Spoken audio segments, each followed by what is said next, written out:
Құрметті азаматтар, Ішкі істер министрлігі жазғы демалыс кезінде балалардың қауіпсіздігін қамтамасыз етуге шақырады.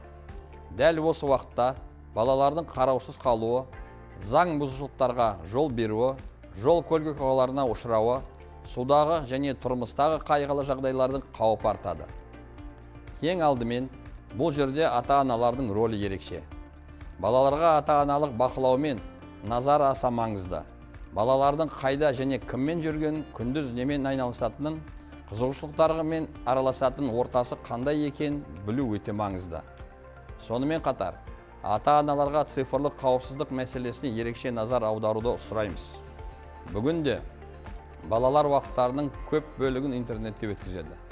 Сондықтан баланың қандай сайттарға кіретінін, әлеуметтік желілерде кіммен сөйлесетінін, буллингке, психологиялық қысымға немесе зиянды контентке талап болмауын бақылау қажет. Ата-аналарға балаларды тәрбиелеу мен олардың қауіпсіздігі үшін жауапкершілік жүктелетінін еске саламыз. Ұстаздар да демалыс кезеңінде отбасылармен байланыста болуға, қиын жағдайдағы балаларға назар аударуға және дер кезінде ден қоюға шақырамыз.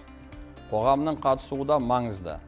Егер сіз қауіпті жағдайда жүрген баланы, кешкі уақытта ересектердің қарауынсыз жүрген жасөспірімді су айдындарының жанында, жол бойында немесе қауіп төндіретін ортада жүрген баланы көрсеңіз, бей-жай қарамаңыз.